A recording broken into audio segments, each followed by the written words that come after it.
quando eu sentei na cadeira e já dei as primeiras raquetadas, Teu olho já brilhou. já foi como reviver aquele sonho de criança, assim, né? Participar do Grande Slam que eu tanto sonhava quando criança e vi o Guga jogar e ter o teu ídolo ali do lado, torcendo por ti. Então, ali foi uma sensação de realização mesmo. E ver que tudo que eu tinha feito e tudo que eu tinha passado valia muito a pena.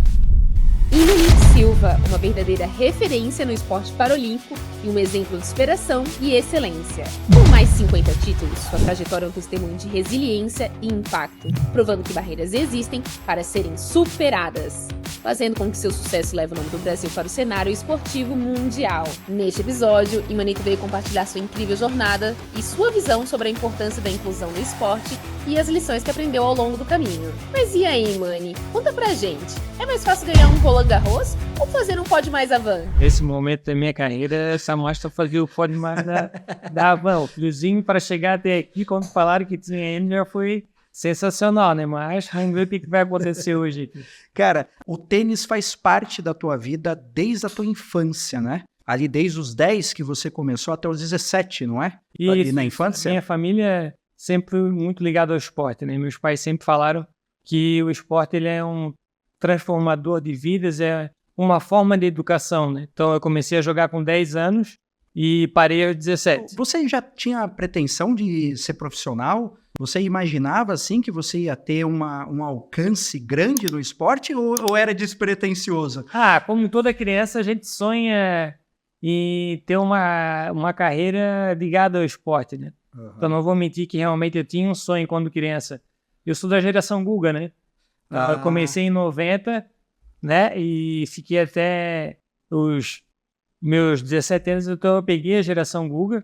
Sonhava naquela época em desbravar o mundo e viver do tênis. Então eu tinha esse sonho, mas quando chegou ali os 15, que era o momento que tinha que fazer realmente a transição já do juvenil, os custos eram muito altos e meu pai na época falou para mim assim, infelizmente a gente não tem como arcar com os custos tão altos assim. Eu tinha um pequeno talento, mas o lado financeiro pegou um pouco, então eu levei até aos 17 o sonho e aí eu parei para realmente estudar e tocar os negócios da família, né? Então, é isso que eu tive que largar esse sonho. Você conquistou algum título, algum campeonato nesse período? Eu jogava sempre as etapas do brasileiro, né? Os regionais. Até joguei muito aqui no Bandeirante, aqui em Brusque, também tinha as etapas... Aqui no Bandeirante? Isso, também tinha as etapas no Itamirim, então eu consegui ganhar algumas etapas do regional, né? Algumas etapas eu ganhei, também tinha os torneios interclubes que a gente fazia na época, então eu tinha... Até uns tempos atrás eu tinha meus troféus de andante lá em casa aí. Caramba, que legal, cara. É muito caro o esporte, Mani? Naquela época, né? Vamos falar do tênis na época de 90, né? Então na década de 90 ele era um esporte realmente caro para fazer aula, para ter raquete, de fazer viagens. Era do bolso da tua família, era teu custo ou você tinha patrocínio? Não, era o famoso patrocínio. Naquela época era o famoso patrocínio que bancava tudo, né? Raquete, aula, viagens. Então, o custo era muito alto para a época. E aí depois você parou para a escola, né? Para os estudos, é isso? Aí eu parei para me dedicar ali à faculdade, né? Então minha família tinha uma farmácia na cidade.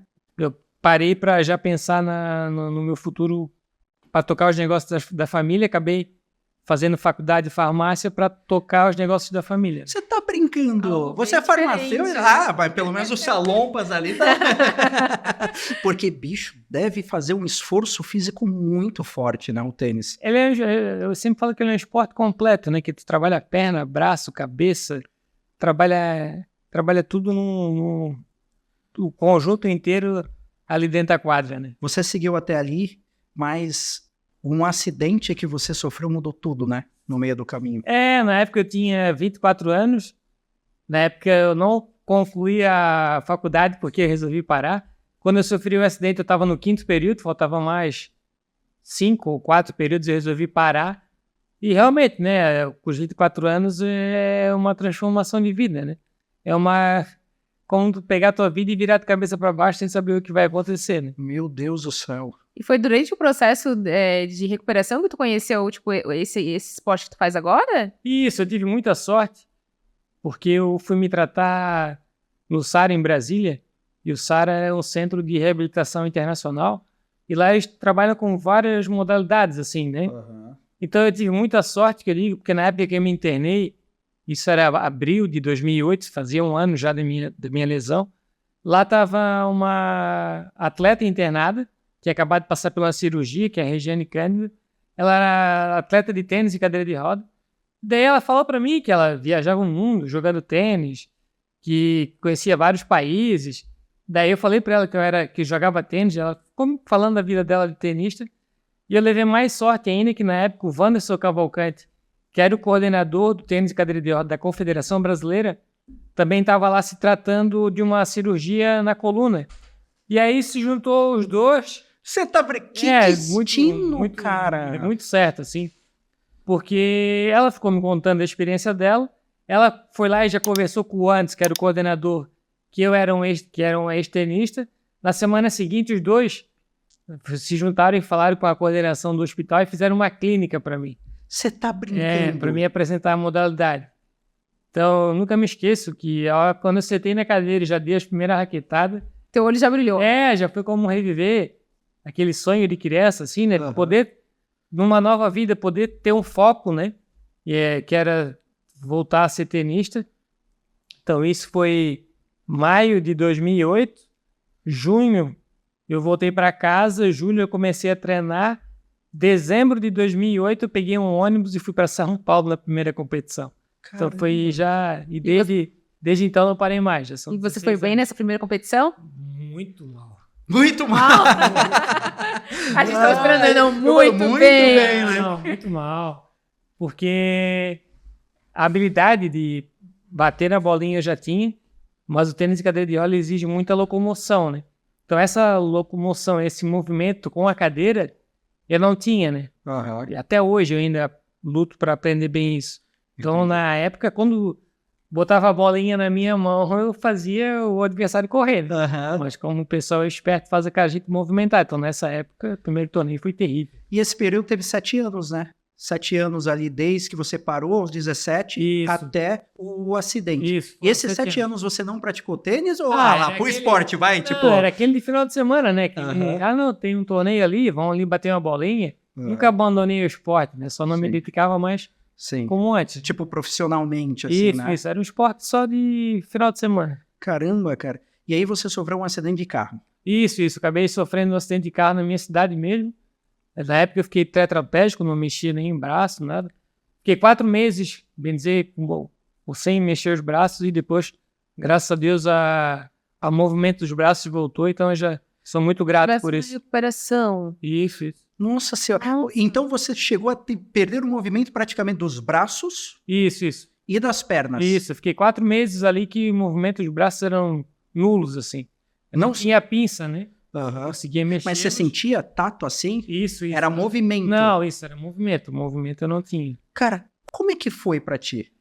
Eu fiquei... Foi em maio, eu fiquei até novembro só fazendo fisioterapia, não queria ver meus amigos, não queria ver ninguém, até pra entender, né? A gente sempre se pergunta o porquê que acontece com a gente, né?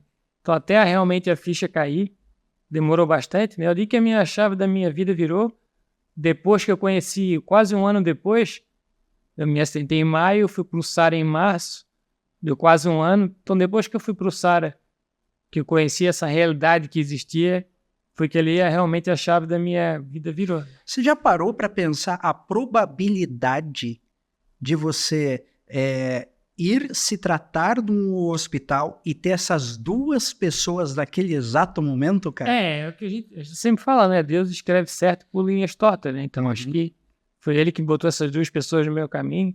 Hoje a Regiane é minha super amiga, o Wanderson hoje é meu head coach, então eles continuam na minha vida. Faz 16 anos que isso aconteceu, né? 16 anos da primeira... Caramba, 16 anos que eles estão na tua vida, 16 cara, que anos, legal. Presente, todos os 2. Olha, obrigado a vocês 2, porque se não fossem por vocês, a gente não teria tão talento assim, cara, porque você é referência. Tem muitos prêmios, você ganhou mais de 50 títulos, né? Você participou de Olimpíadas também, e isso foi graças a... Depois que você conheceu o esporte, aí você começou esse treinamento ali, né? Isso. Hoje o tênis de cadeira de roda ele possui 2 categorias, né? Ele tem a Open, onde é que tem o masculino e o feminino. Nessa categoria jogam, vamos dizer, as pessoas amputadas, pessoas com lesão medular, nível baixo. E tem a categoria Quad, que é a categoria que eu jogo, que é onde nessa categoria jogam pessoas que têm debilidades em 3 partes de membros superiores. Ok. Então, no meu caso, eu não tenho equilíbrio de tronco, eu tenho perca de força nas mãos. Então, para jogar nessa minha categoria, tem que passar por uma classificação funcional. Então, de 2008 até 2014, eu jogava na Open. Então, a partir de 2014, eu fiz uma classificação funcional e entrei para essa categoria Quad. Então, vamos dizer que a minha vida realmente deslanchou mesmo a partir de 2014, quando eu entrei nessa categoria, né? Aí veio teu primeiro título ou já tinha vindo antes? Já tinha havido alguns títulos, né, de etapas nacionais, mas realmente de projeção internacional foi a partir de 2014. Né? Quando você descobriu, você encontrou uma possibilidade ou você achou que não era possível? Não, desde o momento eu já comecei a pesquisar na internet, além que tinha essa prática aqui em Santa Catarina. Então já foi o meu, vamos dizer assim, meu foco. Já foi totalmente ali, né? Buscar sempre saber da modalidade. Sentiu muita diferença? Não, muito, né? Porque é que nem eu falo, né? Quando eu tinha a bola na minha mão, eu botava a bola onde queria, mas a partir do momento que os caras faziam mexer com a cadeira, eu ficava maluco, né? Porque antes você estava jogando de pé, era uma altura, agora sentado. Muda muita coisa ou não? Você não sentiu dificuldade nisso? Não, senti dificuldade nisso. Também, só para falar um pouquinho da regra, a única diferença do tênis e cadeira de roda pro tênis dos andantes é que a bolinha pode pingar 2 vezes no tênis de cadeira de roda. Eu ia perguntar isso, porque eu vi essa diferença, né? Porque na categoria normal é só uma... Isso, no andante é só um kick. E no cadeira de roda ela pode pingar 2 vezes. Mas raramente vocês vão ver essa bolinha pingar 2 vezes. Qual foi o título mais importante que você conquistou? Assim, aquele que você, quando você ganhou ali, você falou, cara, não, volta de novo, porque eu não acredito que está acontecendo. Eu acho que o primeiro título é muito importante, né? Que é o início, que é onde começa, né? Foi ali nos Jogos Pan-Americanos em 2014. Foi a minha primeira competição, onde eu fui campeão de simples. Ali realmente eu vi que era possível, mas eu também falo que tem dois quase títulos marcantes para mim. O mais importante realmente é esse 2014, mas tem 2 vice-campeonatos que realmente para mim são 2 títulos que eu levo, que são os 2 vice-campeonatos de Roland Garros, né? Nas duplas ali. Por a gente ser catarinense, a gente tem aquele vínculo com o Guga. Nossa, inspirou muito. Então eu tenho uma história muito interessante assim com ele, porque a primeira vez que eu consegui entrar em Roland Garros, na época ainda foi feita uma matéria na casa dele, e lá na época na matéria ele falou assim, no dia do teu jogo eu vou estar lá, né? Aí eu assim... tá bom, legal, valeu, Guga, show, obrigado. E por incrível que pareça, quando eu entro na quadra, dá 5 minutos, olho pro lado, tá ele, o Rafa, irmão dele, ficaram me acompanhando até o final.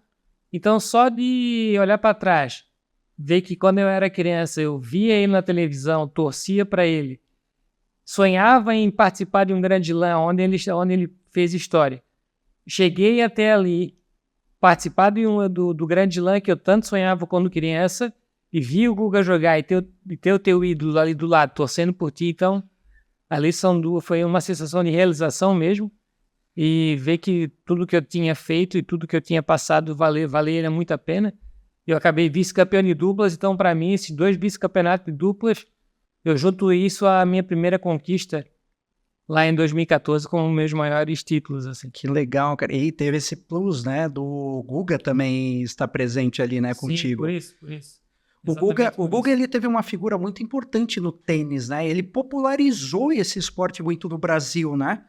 Ele quebrou aquela barreira que o esporte era um esporte de rico, né? Ele massificou muito o tênis, né? Então, o legado dele conseguiu popularizar bastante o esporte. Sim, é mais ou menos como a Fórmula 1, o Ayrton Senna, né? Era um esporte que não era conhecido. O Ayrton Senna foi um propagador do esporte. Quando tem um brasileiro ali, a mídia se volta para esse esporte e traz mais acesso para quem? Pra gente torcer, né? E também eu acho que pelo carisma dele, pela pessoa dele. É isso que eu ia falar. Se dele.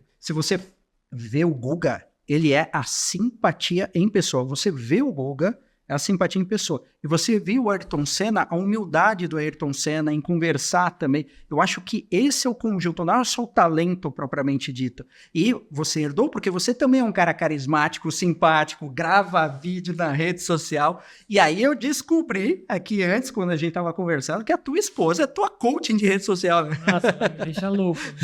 Toda vida que tem que gravar um vídeo, ela fica... Não, a entonação da voz não é assim... descontrai, solta a mão, então é uma verdadeira luta para gravar alguma coisa. Quando você vê perfeitinho ali, porque teve horas atrás ali para até eles sair daquele ponto. Não, eu tava conversando com a Carol que a gente falou assim, né? Vamos trazer porque é uma alegria muito grande estar contigo aqui, de verdade, assim. Você não só pelas tuas conquistas do esporte, mas pela referência, e eu tenho certeza que você inspira muita gente também. A tua história é um exemplo de superação. Quando a gente olha certas situações, as pessoas veem dificuldades, muitas vezes desistem. Cara, você tinha tudo para isso. E não. Você foi lá, encontrou força dentro de ti, se adaptou. A gente fala muito disso, né? De disciplina, força de vontade. Eu acho que isso pode inspirar muito. O que eu brinco com as pessoas é que é o seguinte, né?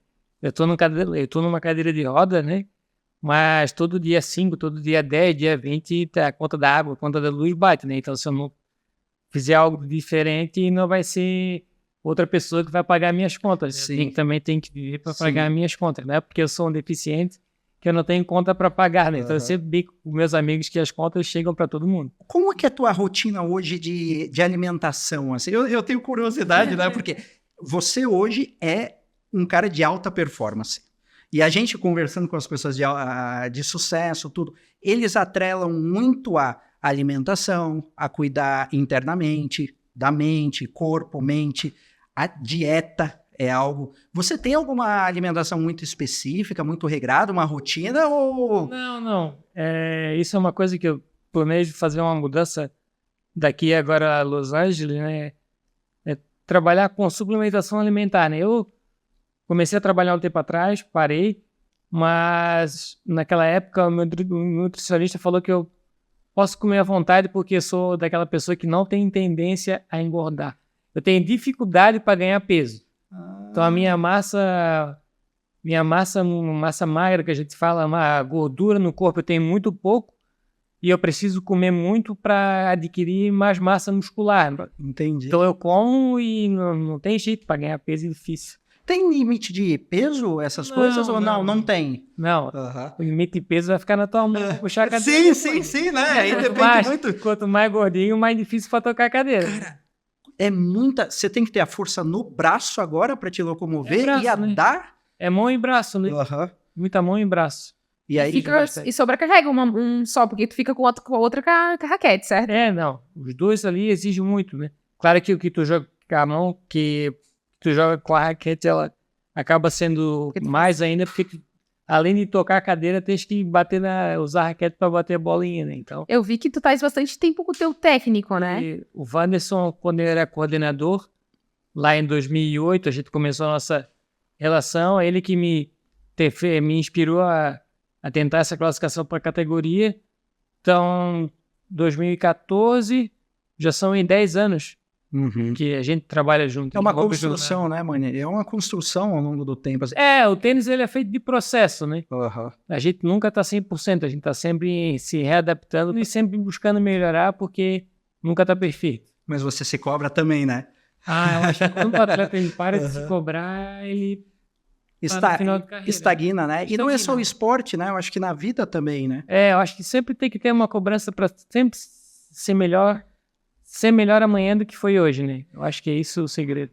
E hoje você é um cara patrocinado pela Van, começou em 2018. Como é que você conheceu o velho da Van, cara? Na verdade, a minha esposa, que é a Thaís, eu estava em Israel, isso em 2008, e quando ela viu que o Luciano estava lá em Israel também, ela me deixou louco.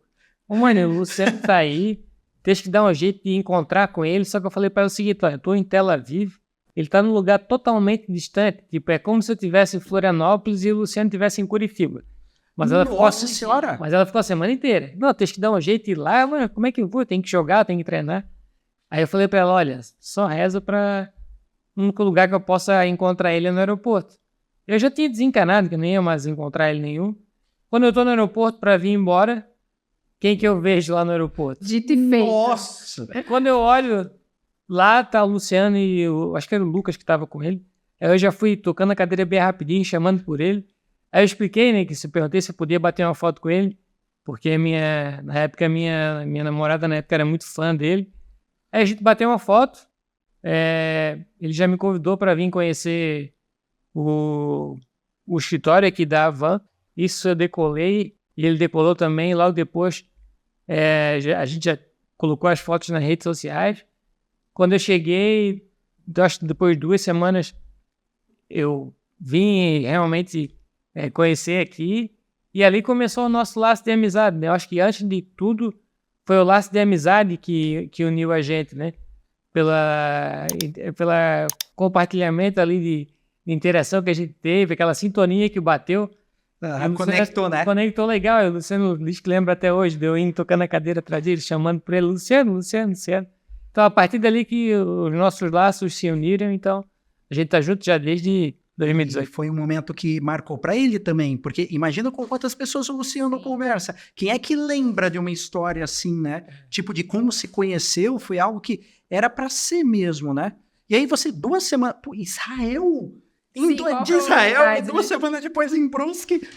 E você tinha muitos patrocinadores antes da Havan? Eu tinha Cerâmica Porto Belo, né? Porque eu sou funcionário da Porto Belo. Eu sabia essa informação, a gente eu sou funcionário do Porto Belo. Na época eu tinha Porto Belo. Na época era só Porto Belo. Também tinha o apoio da Confederação Brasileira, né? Que legal. O patrocínio privado, assim, era só o da Porto Belo. Nossa, a Porto Belo é grande, né, cara? É uma empresa grande ali, é de cerâmica, né? Isso. Isso é reconhecida mundialmente, né? Também sou muito grato a Porto Belo, porque eu iniciei na Porto Belo em 2010. E desde o começo, desde a minha entrevista, né? Eu expliquei para eles que eu era atleta e eles sempre deixaram as portas da empresa abertas para mim. Sempre consegui conciliar a carreira os 2 trabalhos, né, de funcionário e atleta. Agora um pouco mais assim de atleta, mas eu tenho todo o apoio deles. Então, né, é muito importante a gente também ter gratidão por essa oportunidade que a Porto Belo me deu e me dá até hoje. E o que você faz lá? Na época eu trabalhava no marketing. Na época você trabalhava no marketing? Trabalhava no marketing. Eles tinham um programa de pedido de amostras que, tipo assim, o consultor vai na tua obra e te oferece determinados pisos, né, determinados revestimentos, e ele precisa da amostra de 10 tipos de revestimentos daquele. Então ele colocava o pedido na internet, e eu ficava controlando gerenciando todo esse trajeto, né, do pedido, tudo isso, e ficava abastecendo também ali as redes sociais ali da empresa, né. O trabalho de marketing que eu digo era nessa parte de cuidar dos pedidos e do portfólio interno que tinha. Eu acho que quando a gente fala de patrocínio e esporte, as pessoas não entendem o quanto o patrocínio é importante e o quanto que faz a diferença, né? Quanto que o patrocínio fez diferença na tua vida? Não. Eu tenho toda certeza que sem o apoio dessas empresas como Porto Belo, a Havan, outras mais que eu tenho, como a da Magrinha, a Estácio, Faculdade, a gente não decola, né? A gente só sonha, a gente não consegue chegar a lugar nenhum sem o patrocínio. O patrocínio hoje, ele representa para o atleta colocar os sonhos e transformar o que tu treina em realidade, né? Então, sem o patrocínio hoje, realmente não vai. Ainda mais o tênis, que ele é um esporte que os torneios são todos 95% fora do país. Então, sem a ajuda, sem esse apoio dos patrocinadores é impossível. Aquela frase nunca fez tanto sentido, né? Patrocinar é acreditar. Essa é a palavra, esse é o lema que eu levo bem, né? O lema que a Havan tem, que eu sempre falo. Se não tiver isso, esquece. Me surgiu uma dúvida aqui. O tênis paralímpico tem categoria infantil também? Ou só juvenil adulto, assim? Tem juvenil. Tem todas as idades ali? Juvenil. Ele é como nos andantes mesmo, né? Juvenil, e o profissional. Que legal. Você tem noção de quantas crianças você já inspirou com o seu trabalho? Não faço ideia, assim, que eu tenho todo esse alcance, assim. Eu sempre tento levar minha carreira de uma forma correta, mostrando que nada vem de graça na vida, né? Sempre mostrando que pra gente chegar a algum lugar tem que se trabalhar e trabalhar muito, trabalhar corretamente. É sempre isso que eu prezo na minha carreira. Você esteve agora recentemente em Paris. Como é que foi essa experiência? Essa foi a minha terceira edição de jogos, né? Então eu joguei Rio, joguei Tóquio, joguei Paris. Essa, vou dizer pra vocês, foi a edição mais difícil de conseguir a classificação, porque a minha categoria ela tá numa evolução muito grande. Então eu já fiquei muito grato e muito satisfeito de conseguir essa classificação. E Paris, a Paralimpíada sendo em Paris tem um gostinho especial, né? Porque era em Roland Garros. Então era onde... tem isso. O Guga tem essa história, né? E pela primeira vez, né, da edição de jogos que eu participei, a gente tinha em dupla uma chance de ganhar medalha, né? Então era uma expectativa muito grande que a gente levou durante esses 2 últimos anos, que a gente tinha realmente uma chance de ganhar medalha. Então a gente chegou lá muito feliz e muito confiante. E a sua primeira, então, foi aqui no Rio? Isso, eu joguei. Como é que foi jogar em 2016. casa? Aqui no Rio? O Rio foi tão especial por ser a minha primeira Paralimpíada e eu tive uma sensação muito gratificante, e eu guardo isso até hoje, porque eu cheguei nas quartas, né? Eu joguei contra o sul-africano, Lucas Chitoli, que se tornou meu amigo depois do evento. Eu tive 5-4, 40-15, quase ganhando o primeiro set dele com 8.000 pessoas gritando meu nome, sem nunca ter me visto. Eu acabei perdendo, né? Eu acabei tomando a virada e depois que acabou a partida, ele foi se cumprimentar na rede e ele falou pra mim, mano, se tu ganha o primeiro set, o jogo era teu, porque essa atmosfera aqui... Sim, né? Eu não tava conseguindo respirar. E outro fato interessante que a Thaís, na época era minha namorada, então ela foi no Rio, né? E depois eu tinha que ir um trajeto de 10, 20 metros que eu tinha que levar até ela na saída para ela voltar pro hotel. Coisa que tu faz em 10 minutos, eu levei 1h e 10 para conseguir fazer isso, do pessoal vindo pedir foto, autógrafo.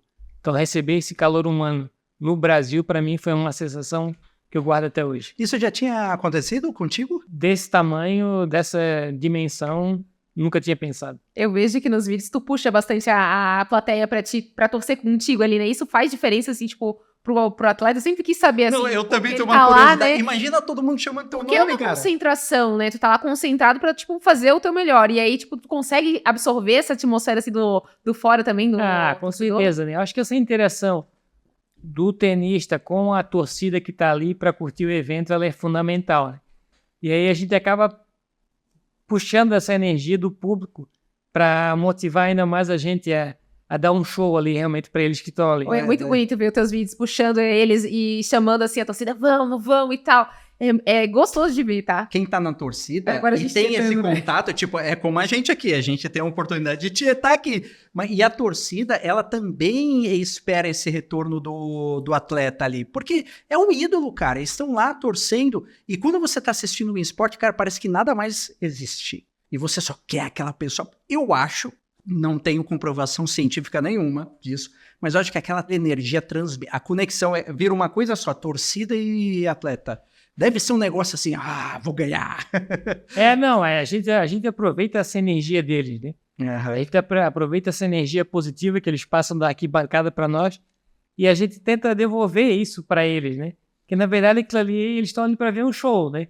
Acaba querendo ou não, a gente faz o seu melhor e acaba dando um show para eles, né? Então acho que para mim é a forma de retribuir todo o carinho que eles têm com a gente durante a partida, dar essa entrega para eles, né? Mostrar que realmente eu tô ali com eles e quero que eles façam parte daquele momento comigo. A obrigação da torcida ali é apoiar na vitória e na derrota. Você sente isso hoje da tua torcida? Não, com certeza, né?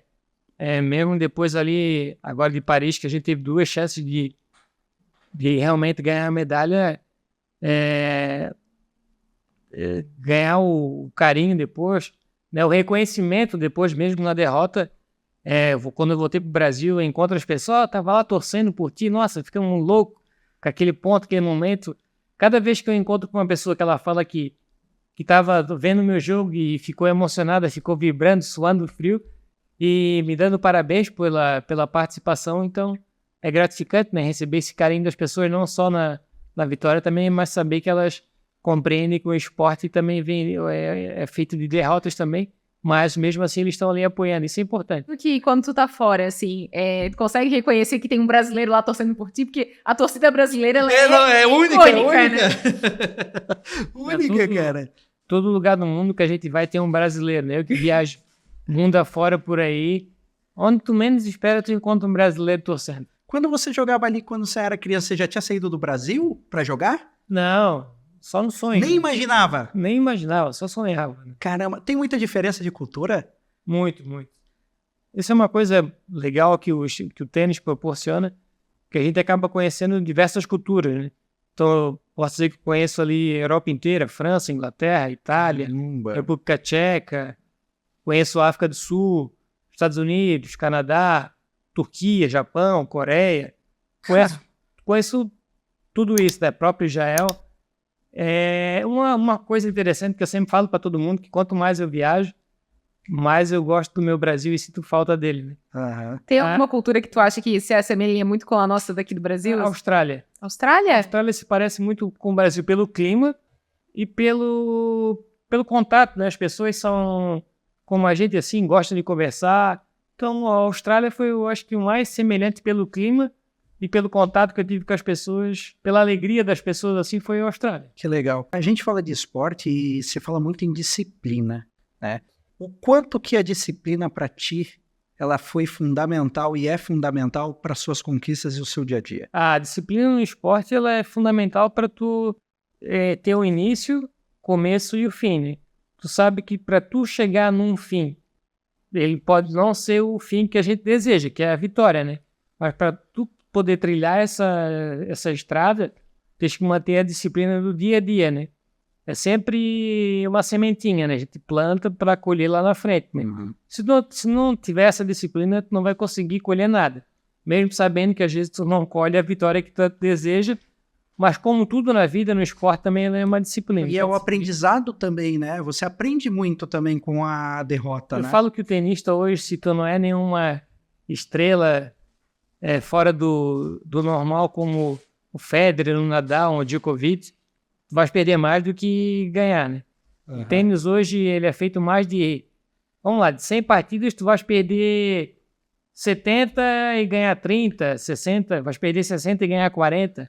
Então, ele é um esporte feito mais de derrotas do que de vitórias. Se você pegar, a gente tem muitos exemplos disso, não só no esporte, mas na vida, que você olha o caso, por exemplo, do Michael Jordan ali, que o pessoal fala, nossa, eu vi uma entrevista, é um vídeo até famoso dele, que perguntam para ele, meu Deus, você acertou X na tua vida, tal, como é que você chegou nesse sucesso? Ele falou, tá, você tá vendo que eu acertei. Para eu acertar um arremesso, eu errei 1000, ali um exemplo. Então, os erros também... Depende muito da forma que a pessoa interpreta e leva isso também, né? Porque pode ser um aprendizado, você aprende o que não fazer, e isso pode te ajudar também a chegar na tão sonhada vitória ali, né? É sempre uma repetição, né? Uhum. Eu sempre falo que a gente sempre vai aprender com os erros, né? Todo erro ele é importante para ele ser revisto e ser um acerto lá na frente, né? Você falou muito dos seus pais na infância ali que te apoiaram. A tua esposa, você cita nos grandes momentos da tua vida desde lá atrás, e meu Deus, ela deve ter sido uma grande... Ela é, né, atualmente, acho que uma das suas maiores incentivadoras. Quem são as pessoas, dentro da sua visão, assim, que são a tua referência e que te incentivam a continuar cada vez mais? Mentores, referências, assim? Desde sempre a família, né? Eu acho que a família é a base de tudo, né? Acho que desde o meu acidente lá, meus pais sempre estiveram comigo, desde a minha infância, né? Meus pais sempre estiveram do meu lado, mesmo depois do meu acidente. Né? Eles sempre estiveram ali firmes e fortes. Hoje, ali, a minha esposa, Thaís, que a vida de tenista é uma vida dura, né? Como eu falei anteriormente, em 2023, durante o ano 2023 todo, juntando as idas e vindas, eu fiquei 8 meses fora de casa. Então, não é fácil também a família lidar com a ausência, né? Que às vezes precisa por uma doença, por um momento de alegria, festa. Sim, sim. Então são poucas pessoas que eu passo o aniversário junto durante o ano, né? São é uma vida mais de ausências do que presente, né? Então, tem que ter realmente essa família, tem que ser forte a família e também tem que entender que é o meu trabalho e graças a Deus toda a minha família, ela compreende bem isso, né? E sabe lidar muito com isso. Então, eu levo essa força, né, que a família me dá, né? E também a gente busca inspiração nos ídolos como o Guga, né? Um grande ídolo que eu tenho hoje, meu amigo também. Não só ele, como o Rafa, irmão dele. O Léo, que é o sobrinho dele, né? E a gente busca sempre se espelhar nessas pessoas, né? Que tiveram sucesso. E como sempre falo, eu acho que a família é a base do sucesso. Sim. O Guga é uma referência, né, cara? Meu Deus, eu tenho muita vontade. Quem sabe, né? Vamos jogar pro universo. Mas de fazer um pod com ele aqui, de conversar com ele. Porque ele inspirou muitas pessoas. Na minha infância, eu lembrava do tênis pelo Guga. Eu também conheci o tênis através dele. Eu conheci, acho que era o Guga depois o tênis, né? A gente tem até uma fotinho dele aqui no nosso podcast. Fotinho. Guga, então, assim, olha, temos uma foto aqui que nos inspira, né? A sempre estar sorrindo, alegria, mas também a superar as dificuldades. Porque é como você falou, né? Essas renúncias, essa distância, isso não é fácil. Tem que ter muito psicológico para que você se mantenha no foco, porque a família sente falta. E essa parte ninguém vê, né? Ninguém vê isso, cara. Todo mundo vê a parte boa, né? Tá lá na Europa, tá na Ásia. É que o story, né? É bonito o story. Família, hoje em dia que tudo é mídia social, né? Sim. Só viu as stories, mas não vê também aquelas horas do aeroporto, né? Isso que eu digo, né? Tudo é uma entrega, né? Uhum. Tudo uma abdicação, né? Então a gente tem que se abdicar da família, dos amigos, para estar indo atrás dos sonhos, dos objetivos. E você não tá todo dia bem, né? Não é todo dia que você tá em alta performance ali, né? Então tem muito, as pessoas olham assim, quando vê, por exemplo, seu caso de sucesso, a gente vê um atleta que bem sucedido, cara, parece que é só assim, e não é, né? A gente só vê a pontinha do iceberg, então para chegar lá, eu sou fascinado nesse negócio de sucesso, porque todo mundo idolatra quando chega, mas a escada do cara pra chegar lá, e não foi fácil, né, man? Não. Nada vem fácil na vida, né? Acho que tudo que vem fácil a gente não dá valor, né? Sim. Então, no meu caso, nessa categoria nova são 10 anos já. É uma história longa, né? Eu sou um dos primeiros atletas... eu sou o primeiro atleta da modalidade tênis de cadeira de roda do Brasil a entrar num top 10 do ranking mundial, né? Eu consegui isso. Você é o primeiro brasileiro? Sou o primeiro da categoria, isso. Desde 2017 até agora eu estou entre os 10. Saí agora só ali, um pouquinho antes da Paralimpíada que mudou o ranking. Também sou o único também a participar de todos os grandes slams. Então, eu sou o único atleta da modalidade a fazer isso. Então, mas nada disso aconteceu da noite para o dia. Sim. São aí 10 anos de história que a gente vem escrevendo e devagarinho a gente vai pretendendo continuar a alcançar mais alguns feitos. E eu tava acompanhando que você vai todo dia pra desse. Você sai de Tijucas pra ir até Itajaí pra fazer o teu treino, né? Como que é essa rotina, assim, do dia a dia? Porque assim? o teu sotaque é mais de Itajaí do que Tijucas, cara. É o cash-cash. Né? Um enxadinho. Tijucas também é uma região açoriana, né? É muito isso também. Então, eu sou natural de Tijucas. E realmente, eu pego essa estrada, quando eu tô no Brasil, eu pego essa minha base de treinamento em Itajaí. Eu vou te falar a verdade, quando eu não venho, eu sinto até falta, né? Agora que eu parei depois de Paris ali, eu fiquei 12 dias em casa, o meu próprio corpo, a gente já acostuma com a rotina, né? Tu tira férias, então? Depois da pequena frustração de não trazer a medalha para casa, a gente deu uma parada, deu uma reanalisada em tudo que precisa ser feito, para descansar também, né? O corpo nosso não é uma máquina, né? Mas o meu corpo já estava pedindo para voltar. Como que é esse processo de... Você foi para lá, não deu certo ali dentro da expectativa, aí você falou que faz um processo de reanálise. Como que é esse? Assiste o jogo várias vezes? Ou como é que funciona? Eu tenho uma equipe técnica, né, que me ajuda nesse processo. Tem 2 treinadores, a parte física também. É isso que a gente faz. A gente avalia o que deu errado. No caso, a gente tem a gravação dos jogos, vê o que tem que mudar também na parte física, na parte nutricional, e resolve se quer encarar isso ou não, né? Então, a gente já conversou, a gente vê que ainda tem... A gente fala que tem uma lenha para queimar ainda. Tem alguns ajustes que meus treinadores viram que eu posso melhorar, que eu posso ainda continuar. Então, durante esse tempo, a gente conversou, reanalisou e viu ainda que a gente vai dar uma esticadinha mais até Los Angeles. Vamos tentar chegar a Los Angeles. Você treina só na quadra ou você faz treinamento, tipo, musculação também? Não, também. Não, também. São 2 horas de quadra, 2 horas e meia e depois mais 1 hora de físico também. Hoje, a nossa geração atual, cada vez mais, ela é bem ansiosa, né? Que a coisa da noite pro dia e tal. E esse trabalho de atleta é muito de formiguinha, né? Você pega um exemplo de Olimpíada, é 4 em 4 anos.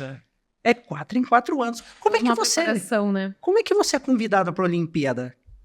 Na verdade, no tênis de cadeira de rodas, a gente precisa se classificar, né?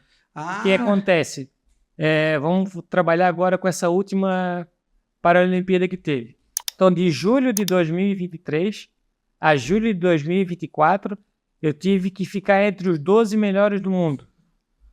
Então, o ranking de classificação é do primeiro ao número 12. Quem chegasse até ali se classificaria diretamente. Quem não conseguiu essa classificação, depois tinha mais 4 vagas pelo convite. Mas o convite também eles dão para quem eles querem. Então, o objetivo era os 12 primeiros. Era os 12. Porque você não sabe qual... Você conhece o critério para convidar ou é sorte? Aí o critério é quem precisa para fechar dupla, mas é uma caixinha de surpresa. A gente nunca sabe. É melhor os 12 mesmo ali. É melhor garantir, né? Bater o martelo e garantir do que ficar nessa angústia, né? Então... E agora eu entendi que você falou que ficou entre os melhores 10. É para essa classificação? Não. Não é o ranking? Também valeu, mas é o ranking, né? O ranking mundial eu consegui ficar de 2017 até ali junho desse ano, eu fiquei ali direto, são 7 anos entre os 10 do mundo. E são campeonatos específicos ou todos os campeonatos valem? Como é que soma esses pontos, né? Como consegue os pontos? Vamos comparar hoje com o ATP, que é o torneio dos andantes, né? Tem os mesmos níveis de torneios, então a gente começa pelos Grand Slam, que a gente também tem todos os Grand Slam, todos os 4 a gente tem. Na ATP depois vem os Master 1000, que para nós a gente chama de Super Séries. Depois tem os ATP 500, que para nós é o ITF1. No andante, o ATP 250, que para nós é o ITF2. Depois vem Challenger, que para nós é ITF3. E Future é Future. Então, cada nível de torneio ele tem uma pontuação. Então, do mais alto nível, que é o Grand Slam, tem uma pontuação específica. E vem decaindo essa pontuação assim. Então, conforme o nível de torneio que a gente joga, a gente atinge uma determinada pontuação e o ranking hoje ele é composto pelos 7 melhores resultados.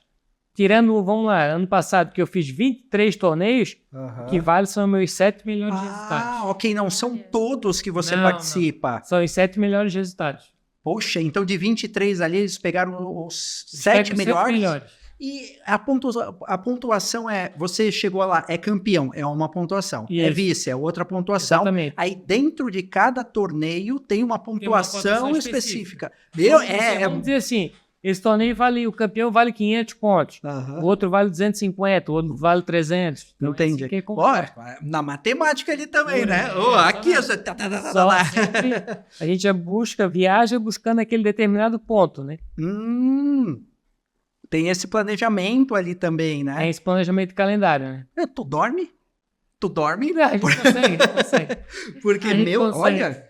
Pô, a gente que trabalha com meta e tal, sempre fica na cabeça, eu preciso fazer aquilo por causa disso e tal. Ainda quando você tá bem, né? Tem aquele ano bom que você tá tranquilo, mas agora quando não tá, isso fica, né? E te dá mais garra isso também? Quando a maré tá boa, tudo fica mais fácil.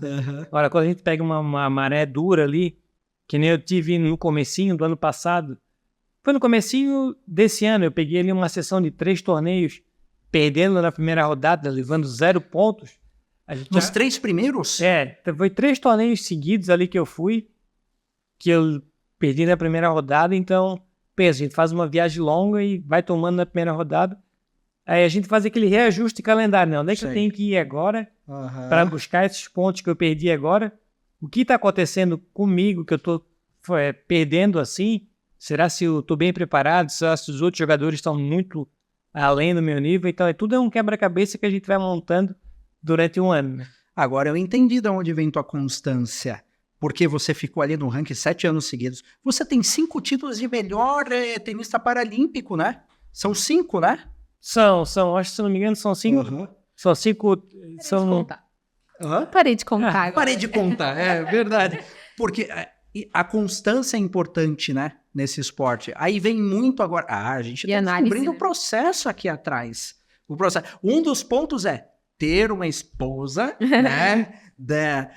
Que te apoia ali, faz toda a diferença. Também o apoio da família ali, dos patrocinadores. Mas tudo isso, sem a tua disciplina, a tua vontade, a tua garra ali, uma coisa sozinha não faz, né? Não adianta, não traz resultado, né? Não, o começo é nosso, né? Uhum. A gente é que faz a máquina entrar na engrenagem, né? Sim. A gente é que vai colocando a máquina do eixo.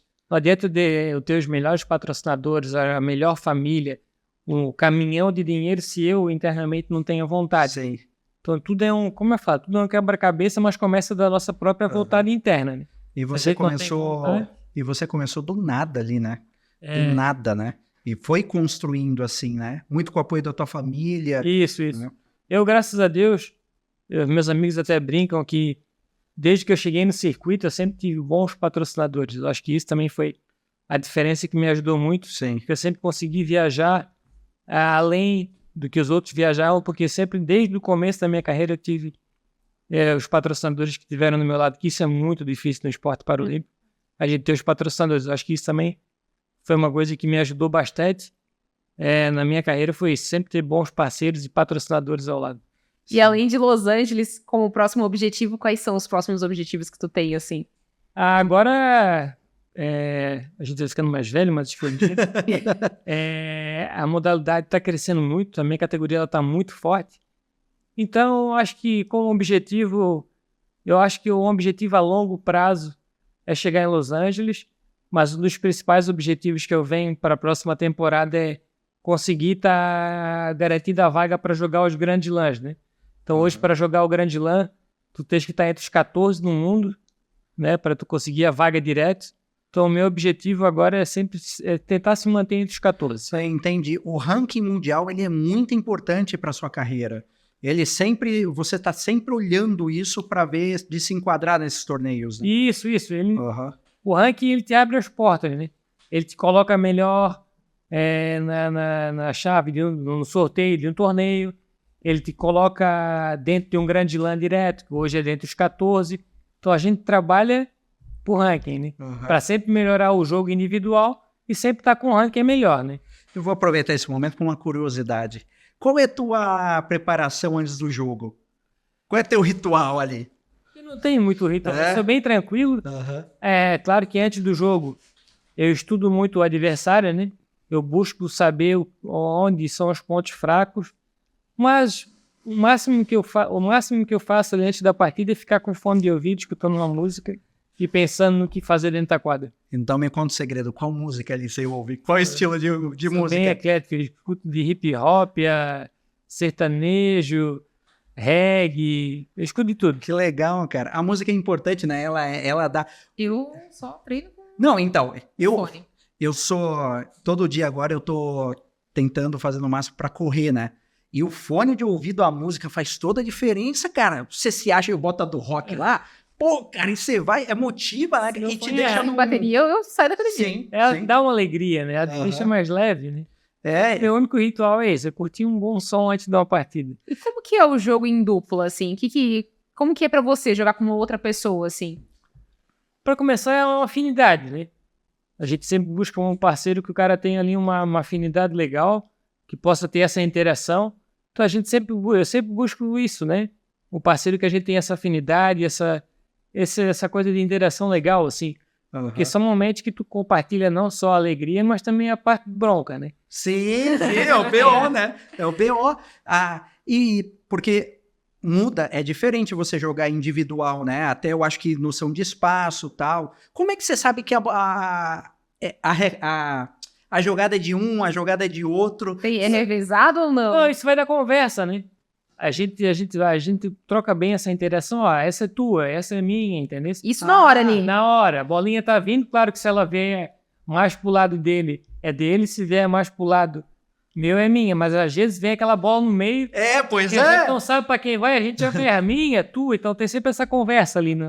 Por isso que é importante a sinergia, né? Porque se falar minha e o cara deixa e tal. Tem o microfonezinho pra gente escutar o que vocês estão falando, né? O cara fala, minha, pá, pô, cara, aí a bola é cabeçada em vez de bolada, né? E a tua dupla hoje, o Leandro Pena, né?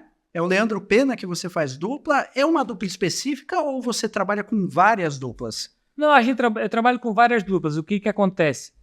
Existem determinadas competições, que é como a Copa do Mundo, como um Para-Sul-Americano e umas Paralimpíadas que a gente tem essa parceria fixa, né?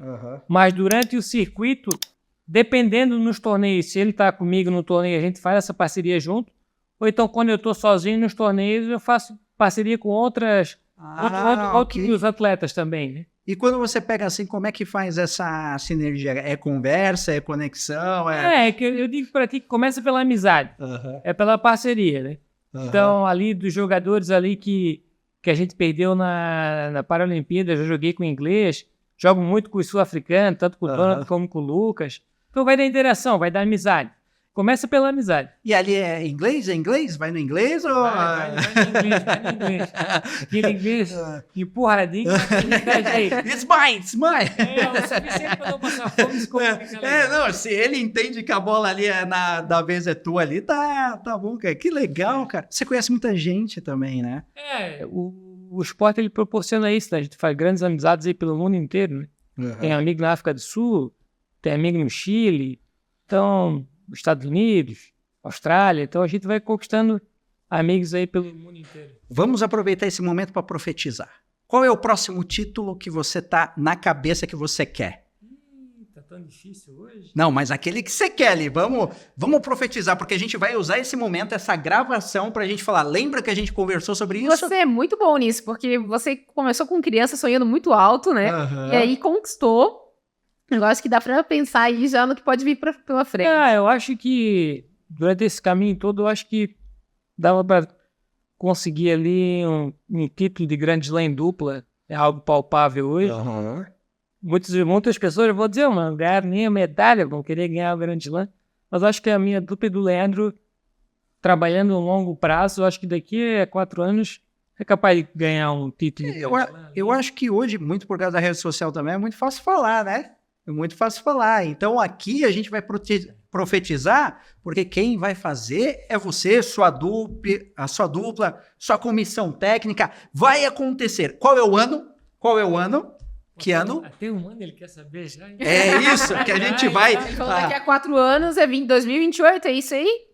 Trabalhamos ali com 2025 até 2028. Eu acho que durante esse trajeto é possível a gente alcançar esse feito. Vai acontecer porque a gente vai emanar energia e quem está nos assistindo, eu tenho certeza também que vai emanar energia. Você vai ver, eu vou usar esta gravação que fala, lembra quando a gente conversou disso? Quando você e sua dupla forem campeões ali, cara. Eu acredito.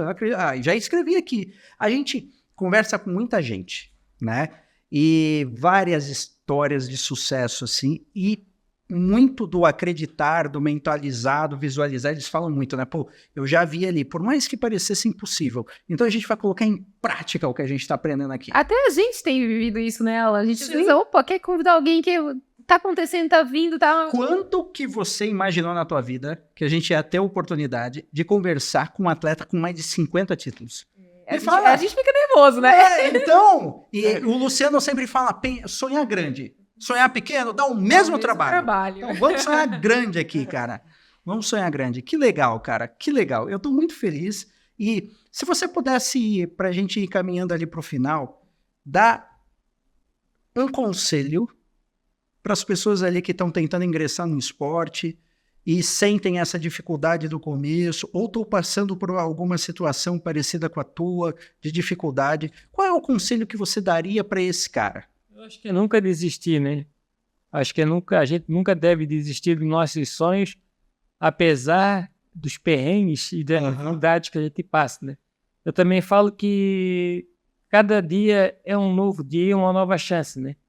Então, acho que a gente deve sempre pensar no amanhã, mesmo sabendo que o hoje está difícil, o amanhã pode ser melhor. Mas a gente é que precisa fazer o amanhã. Legal. Acho que a gente tem que acreditar no nosso sonho, no nosso potencial, que acho que tudo é possível. Eu ouvi um conselho que mudou minha vida, assim, que falava, cara, tudo passa. Quando você tá na alta, isso passa também. Muito. Passa. Eu sempre digo que a vida é uma montanha-russa. É uma montanha-russa. Quando você tá em alta... É uma roda gigante. Sim, sim. Então, puxa, quando você tá em alta, curte, usufrui, porque aquilo vai passar. E quando você tá em baixa, aprende, supera, porque isso também vai passar. É inevitável. É porque é a roda gigante da vida que não para. Nossa, que filosófico. Porque tudo é conhecimento, né? Porque tudo é conhecimento. E a gente queria muito te agradecer, cara. Te agradecer por essa oportunidade. A gente vai tirar fotos com você agora, porque eu quero tirar muitas fotos contigo, né? Para agradecer essa oportunidade. Mas falar que você é inspiração, cara. Quando a gente conheceu a tua história, teve a oportunidade, a gente quis te fazer o convite e a gente ficou muito feliz quando aceitou, muito assim, e a gente foi a fundo na tua história. É fantástica. É fantástica. Legal, inspirador de ver. Porque 99% das pessoas, eu tenho certeza que se passassem por isso, não iam ver a dificuldade maior. Você viu uma oportunidade. Você é um cara que contagia, você é um cara que gera conexão. É gostoso conversar contigo, sabe? É um cara que se esforça ali não só no tênis, mas na rede social também. Agora eu descobri. Eu falei pra Carol assim, Carol, ele grava tão bem os Reels, cara. A gente precisa... Agora o Men tava falando que 3 frases ali, deu a 30 minutos pra falar que a mulher dele tá ali e tal. A gente entende, porque a gente faz isso também. Então, cara, tu é referência, assim, não só no tênis, né? Mas... que isso, os títulos seus falam por si só, mas acho que em todas as esferas também que a gente pode falar. Então, uma honra te receber aqui. Nossa, muito obrigado, né, Carol? Muito obrigada mesmo. Nada, eu que quero agradecer a vocês pela oportunidade de estar aqui, contando um pouquinho das histórias da minha vida. Eu acho que cada um tem a sua história de vida, né?